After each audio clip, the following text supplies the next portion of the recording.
This lesson shows you how to teach a component to listen to input from the mouse. The example program uses a canvas component to report the position of mouse clicks. The clicker class is a frame used to display a canvas object of the clicker canvas class. Notice these two import statements for things that are used in the clicker canvas class. The mouse listener interface is implemented by a class that wishes to receive mouse input from a window. The incoming information about a mouse is stored in a mouse event object and is passed to the methods defined by the mouse listener interface. It's not nearly as confusing as it sounds. Let me show you. The clicker canvas class implements the mouse listener interface, which means it implements the methods necessary to receive incoming mouse information. It also extends the canvas class, making it a component. A component is capable of listening for input from the mouse and passing it on to the listeners. The add mouse listener method is a method of the component class. A component receives all input from the mouse and reports each mouse event to all mouse listeners in its internal list of mouse listeners. Besides being a component, this class is also a mouse listener, so we call this method to put itself in its own list. We could have had some other class act as the mouse listener, and we would have added it to the list instead of adding this. You can add a bunch of mouse listeners to the list of a component, and they'll all receive messages about the mouse. The mouse clicked method is one of the ones required by the mouse listener interface.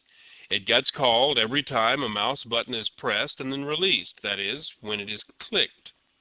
The information about the mouse click is packed into a mouse event object. This includes the X and Y positions of the mouse, along with some other useful information. For example, it tells you which mouse button was pressed and whether Shift or Alt or something else was being held down when the mouse button was clicked. There is also a millisecond level timestamp indicating when the mouse was clicked. This timestamp can be used to determine whether there was a double click or whether they are just two single clicks. But right now, the only things we're interested in are the X and Y position of the mouse pointer.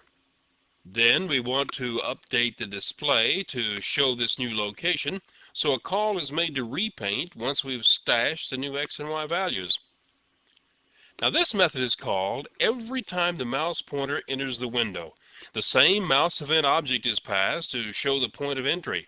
A mouse can enter the window from any of its sides, or even in the middle by having the window pop up under the mouse pointer. This Boolean flag is set to true to indicate that the mouse is now inside the window. Once the X and Y values of the location of the mouse have been captured, a call is made to repaint to update the display. The opposite of the mouse entered is the mouse exited method. This method is called every time the mouse leaves the window. The program doesn't care where it left the window, but the Boolean flag inside is set to indicate that the mouse pointer is now outside the window, and repaint is called so the screen will be updated. Now, two more methods are required by the mouse listener interface. The mouse pressed method is called whenever a mouse button is pressed, and the mouse released method is called when a button is released. For this program, all we need is the mouse clicked method, which sort of summarizes these two into a single method call. We'll be using these later when we start dragging stuff around the screen. The window is painted one way if the mouse is inside the window, and another if it's outside. If it's inside, the background of the window is filled with red, and the X and Y position values are displayed at the current XY location. If the mouse pointer is outside the window, it's filled with pink and nothing else is displayed. When the program is compiled and run, it looks like this.